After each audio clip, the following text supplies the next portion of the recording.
Hi, this is Conrad Zimmerman with FistShark Marketing, wanting to tell you that we now have a YouTube channel. So if you like consuming podcasts on YouTube, you can do that at youtube.com/FistSharkMarketing. Maybe you're doing it right now. Hello, YouTube people.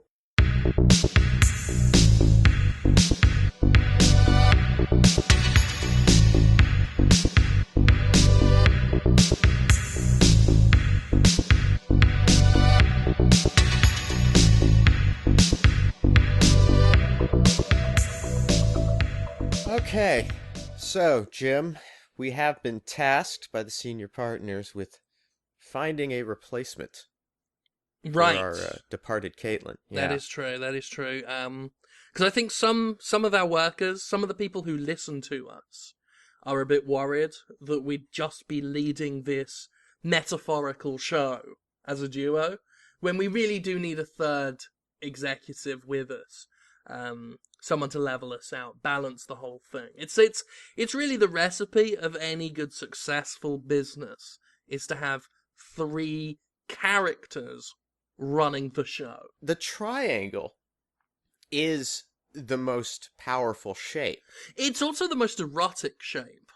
It truly is. It is, because it's how a child would draw a vagina. That's correct. And if you invert it the other direction, it looks like the tip of a penis. The tip of a penis. A very angular penis. Oh yes, I mean, certainly. Like we're talking Super Mario's penis.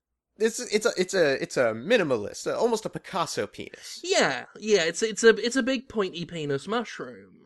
But before we begin the hunt, we should probably lay down some things we'll need to make sure they're aware of when they take the job. Yes, like, for example, when we say hunt and that we're headhunting, that's not just business speak. That can be quite literal and deadly. That's why we don't like to hold recruiting sessions in late March, because that's when the senior partners are getting ready for the retreat to the island, and if they see a prospective employee that they take a liking to, off they go to the island. Oh yes. I've had that whip around my ankle many times, and I've always had my trusty Bowie knife, which reminds me we do need to make sure our applicants are handy with a Bowie knife. They need basic crossbow skills. Just anything related to close and ranged and thermonuclear combat. All pluses, of course. So that really should go in our requirements, I think. Yeah. At least 2 years with experience working in marketing, a business degree of some kind, and the ability to disarm most bombs. We're not necessarily ready to be concerned with trichemical bombs yet.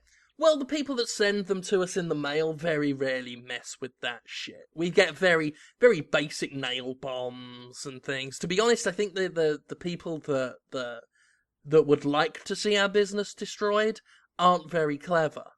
Ex-employees who we fired for being stupid or ugly, clients that we may have ditched because they weren't successful. Dean Kane every now and then sends in a bomb, and he's not very good with it. He normally just sends us a piece of paper with the word bomb written on it. Yeah, I don't think we have we don't need to put a whole lot of emphasis on the defusal requirements. No. But it would be helpful to have somebody who at least has some theological background. Oh, absolutely. Yeah, because I think that we don't do a good enough job of hitting the various religious segments. Secular, we do great. We are top of the class when it comes to secularism. We got a few Christians in. We've got one or two, various denominations. We've got the token office Catholic, which is always good to have around, just in case of possessions, that sort of thing. Really, I'm worried about the wrath of the Hindu gods. So if we could get someone with some experience in that, just to cover our bases, because honestly, I don't know what gods we've pissed off anymore. and I don't know where I'm going when I die. And I think the recent loss of our dear friend, what was her name? Catherine, I Catherine think. Zeta-Jones, has really put my life in perspective, because we all know that there is a loving and merciful and psychotic God, but we don't know which one is right. So if we could get someone who could tell us, that would be good to have as an employee. Like there's like dozens of religions. Just tell me what the right one is, and then I'll pay it lip service. Just to clear up the confusion for us. Yeah. No one wearing open-toed sandals. No. Fuck 'em.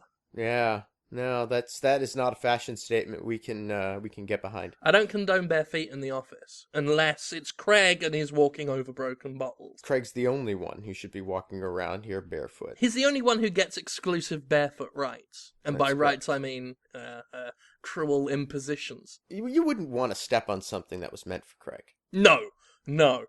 Be it a sandwich or a rusty syringe. We're probably gonna at least want somebody who has some background in dealing with attorneys. Yes. We need someone who knows what attorneys eat, their sleeping times, when they're at their most docile, what brand of cable to use when containing an attorney, basic legal facts that I'm certainly not equipped to deal with. Are you confusing attorneys with like bears? Maybe? Bears. I'm thinking about bears. Do put down on our application form, must be good with bears. Right. Oh, right. Because you just never know. You never know. You never know. Boston's called the City of Bears for a reason. Is it called the City of Bears? No, I'm confusing Boston with Bear City.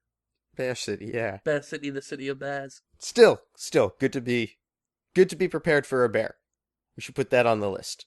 Yes, we'll put that down. Anything else really? Must bring own dog food. Oh, yeah. I ain't yeah. supplying it. She was Craig's handler. We're probably gonna want somebody to take on the responsibilities that oh god, what was her name? Caliente? Buffy? Buffy, yeah, it's Buffy. The responsibilities Buffy had in regards to Craig, the feeding, the watering, Someone who can handle the stink. Right. So I don't know why he lets us demand that he don't shower. How disgusting is that?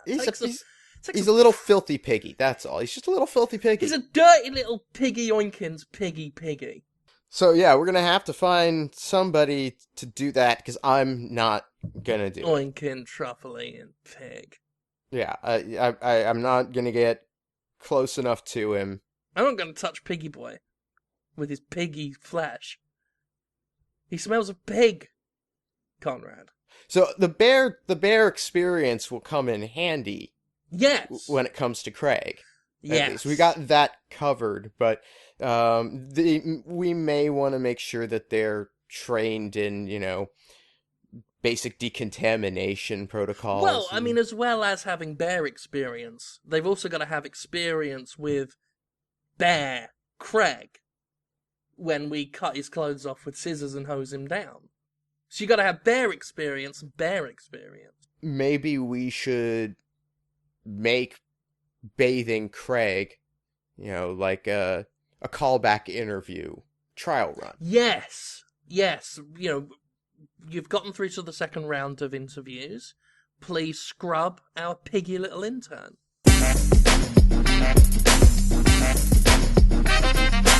Doing a little online research lately, come across something that I think might be worth us jumping on board with. Maybe kick a little PR their way. We could stand, if this takes off, it's one of those prospective things. Right now, it's a small indie venture. Could be something huge. Okay, how big are we talking? Right now, we're at a startup level. This is a company. They're called the Sexy German Criminals. They set up a Kickstarter campaign for this product idea they want. They're calling the Kidnapsack. The Kidnapsack. So it's like a backpack for children, like a school thing. School supplies are Children can be important. involved. It depends. It depends on the nature of your service. Now, presumably you've heard of things like Loot Crate. Yeah, it's a like a subscriber service where you get something fun in the mail every Yeah, month, some kind of curated every package. month you get a thing. There's Loot Crate. There's one of my wives has one that does perfume every month. You sign up. There's that bacon one that's very popular online. Get bacon a different cut of bacon, different style of bacon every month. Right, different grooming supplies every Grooming month, supplies. and There's one for like shaving supplies, razors, and that sort of a different style of razor or shaving cream or whatever every month. Kidnapsack is very similar to that idea. It's something you sign up for. You sign a loved one up for it, or a friend, and then they get stuff in the mail every month. okay. So what kind of stuff are they getting every month? Usually, bits of the person that signed them up for the service. Um. Okay, so when you say bits, I can tell you're confused. Let me break it down for you. Kidnapsack is a revolutionary new monthly gift idea where the recipient every month gets the body part of a loved one that has been quite literally kidnapped. It's like, imagine Loot Crate, but less legal and more traumatic, but no less fun. just so I'm understanding what's going on here. Yeah. Person A can say, I want you to kidnap person B and send body parts from them to person C every month. Well, that's one way you could do it if you're cynical, Conrad. Okay. If you're not seeing the romance of it all. Now, early adopters on Kickstarter have gotten a test version of the service as a reward. Now, I can tell you about the Mayhews. They're a lovely family that I spoke to about this whole service. Now, Belinda Mayhew, she backed on Kickstarter. She designated herself to be the gift. So she was kidnapped, and every month the husband gets a bit of her. Will it be a toe, a finger, a tooth, some hair, an ear? You just don't know. It's very exciting. And you don't know. It's very exciting. Every month, usually around about the 5th or the 6th of the month, you've got Bob Mayhew. He's there at home just, oh God, the latest Kidnapsack is going to come in. Going to open up my knapsack. And what's in there? Oh, it's a whole hand this time. And he's delighted. And I spoke to Belinda. The Sexy German Criminals allowed me to go to an undisclosed location with a bag on my head. It actually felt like being a gift myself, which makes you feel very special. You feel exclusive. And that's what Belinda told me through a translator at that point. She told me that her husband has never appreciated her more, and Bob said the same. And she's never appreciated herself more. That bits of her body can go and be individually appreciated by her husband. In a marriage that was strong, but, you know what happens in a long-term romance. Sometimes the fire starts to flicker a little, and this has brought them closer together by being further apart, and in one case, in parts. Okay, did you ask him if he would like to have his wife back home? Yeah, and he said eventually she will be back home. He's just got to wait out the 12 months. So there's a term limit on the program. Yeah. Eventually, you get your whole gift back, and then you get to piece it back together, almost like a puzzle. Well, I can certainly see how that would be an exciting conclusion to the whole affair. What happens if a customer is dissatisfied with the product. People are free to cancel the service at any time. If you're dissatisfied with your Kidnapsack, if you don't think the quality is up there, or the shipments are too late for your liking, cancel any time, no quibble. You've just got to meet the sexy German criminals at an undisclosed location. They will tell you where to meet them, usually under a bridge or in a tunnel. And they'll give you your money back, guaranteed, is what they have told me and the inquiry. But what about the person that they've kidnapped? The what? Did they get them back too? Well, at that point, the service has been cancelled, so legally no one was kidnapped. Because they're only kidnapped for as long as the Kidnapsack is a service, right? So if the service is no longer in place, who's been kidnapped? I don't know. They don't know. Who is this woman? Okay, so then they cancel the service, they refund the money, they send the person back to their home, and life goes on. What person? The person who was the gift. The person the parts were coming from. Prove it. So what you're saying is someone signs up for this service, gets kidnapped, has bits and pieces of them removed and mailed back to their loved one over a 12-month period. And if anybody has a problem with that, they cease to exist. I'm not saying that. You said that. I didn't say that. It's weird. Like, I'm reading the terms and service to answer your questions, and it is almost this exact conversation we're having as their terms and service. Like, I'm just reading this out to you verbatim. Look, right there, it says, I didn't say that, you're the one who said that.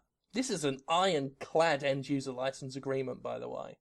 They've had some real legal eagles looking at this, with their feathers and their beaks. So, let's say hypothetically, I love hypothetical things. Like Dean Cain's career. the person who receives that first fingertip in the mail. Yeah. If we if you want to go with fingertip, yeah, we'll go with that. Okay, the toe. Could be an eyelid. Could be. What if they are confused when they receive this in the mail and decide to go to the police? Right. Like, I can see a real risk that the program, entertaining as it seems to be, and I'm glad to hear that the Mayhews are coming together as a result of it. In a way. I have a feeling that's the sort of thing that could be a problem with officials. Do you know what I mean? If there's a whole bunch of confusion about, I was a kidnapping. No, it's part of a fun thing that we're doing for a year. That's all. I could see police not taking kindly to it. Right.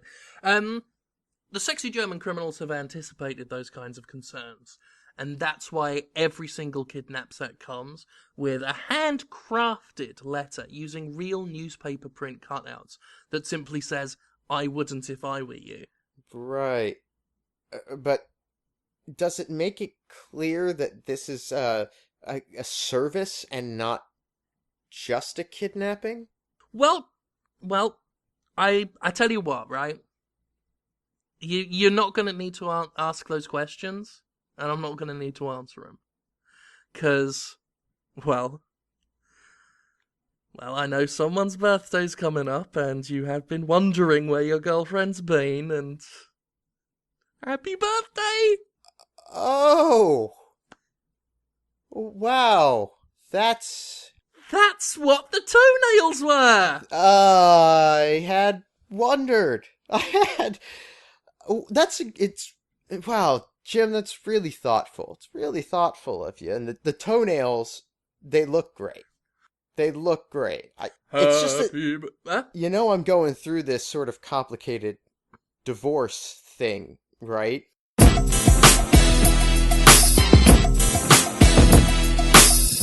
Got a slight problem. What's the problem? Right? I got a new contract. Ordinarily, really good. Yeah, that doesn't sound like a problem at all. It's pretty damn a pretty damn big one as well. I've got us signed up with Tony Danza. Oh, okay. Right. What is that? Is it a person? Is it a product? Is it a service? I don't know what a Tony Danza is. Oh, I need help oh. working out what I've signed up for. I've been told that it's a good deal. I've been getting backslaps in the office. People are really pleased. I've just been kind of muddling my way through conversations. Just, yeah, got that Tony Dancer.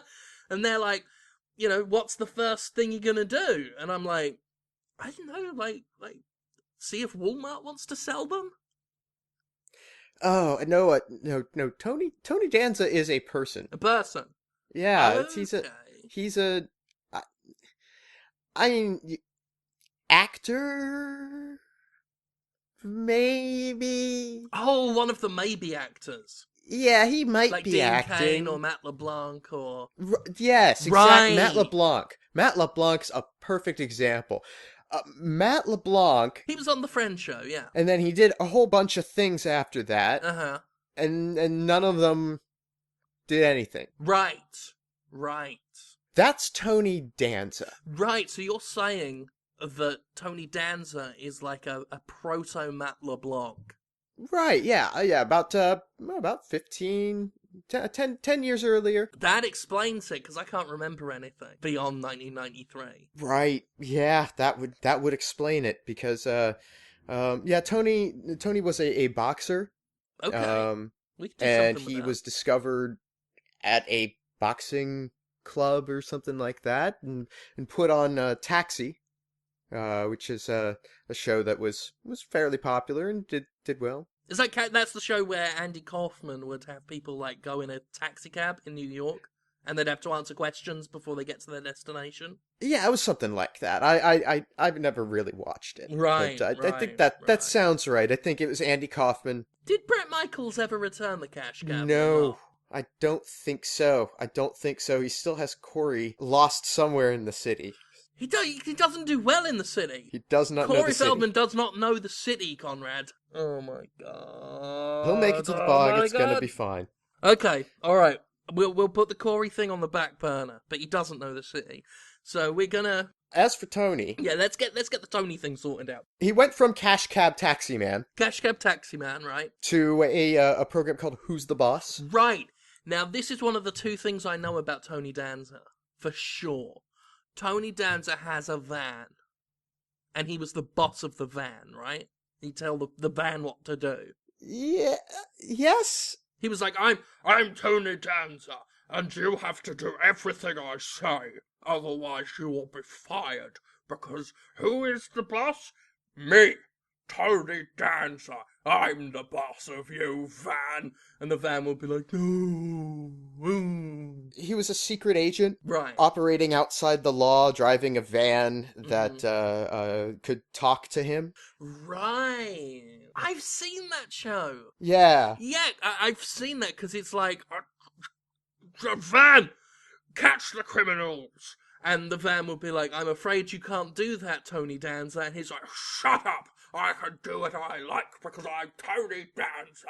He ran on the success and high of Who's the Boss for, I don't know, like 5-6 years, and then then that ended. And then that's done. And that's done. And since a couple of failed sitcoms, the Tony Danza Show was not that big a hit. That's surprising because his name is in the show. Yeah, you would think, and it wasn't a success. And then he did some daytime talk for a while. The Tony Danza Show, not a success. He had 2 shows called the Tony Danza Show. I think they thought maybe people were just confused the first time. Huh. So maybe we try it again. Different genre though. That to me seems more confusing. I'm beginning to feel that Tony Danza is a very confusing person. Difficult to understand. But I mean, he's getting older now, which is kind of gonna work against the whole sort of boyish manhood thing. He had boyish manhood thing. Yeah. Well, again, kind of like Matt LeBlanc. That's hard to work with once that's gone. That's why Matt LeBlanc is just a scarecrow now. Right. He So, earns good money. for a scarecrow, he earns great money. 5 halfpennies and as many loaves as he can eat. I don't know that that's gonna work for Tony, Well, though. no, you can only have you can only have one scarecrow at any given time. Here's the other thing I know about Tony Danza, right? Apparently, it is funny when you say, "Hold me closer, Tony Danza." I don't get it, but apparently that's a joke. Is there anything we can do with that? Like, can he be on Dancing with the Stars? One of those kinds of reality contest shows. Call it, Hold Me Closer, Tony Danza, where you've got to dance while holding Tony Danza close. And whoever can do the best dance under that restriction wins a prize. Like, say, a weekend trip for 2 at the Matt LeBlanc Scarecrow Field. Like a dance competition. A dance competition. A slow dance competition with Tony Danza. Star of screen. I could see the challenges to it. Mm-hmm. Every week we could douse Tony Danza with some kind of foul-smelling liquid. All sorts of things. Like, we could put him in like a flame-proof bodysuit, set him on fire, and then people have to try and carry him as if they're carrying through the threshold while tap dancing. We could put lice all over him, and that'll put you off. Or a porcupine suit. Hey, try and do a 2-step with a porcupine suit wearing Tony Danza on your back. Okay? I couldn't do it, but whoever did, they'll deserve their trip to Beartown. FistShark Marketing is Jim Sterling and Conrad Zimmerman. Theme music by Ben Rama. Additional music by Alazar Chan. Our editor is Alan Smithy. Get more episodes and learn how to help support the show at FistShark.com. Follow us on Twitter at FistShark for more of our exploits. Complaints can be forwarded via email to fistsharkmarketing@aol.com. And remember, it's easier to secure a legacy with a brand than a child. Goodbye.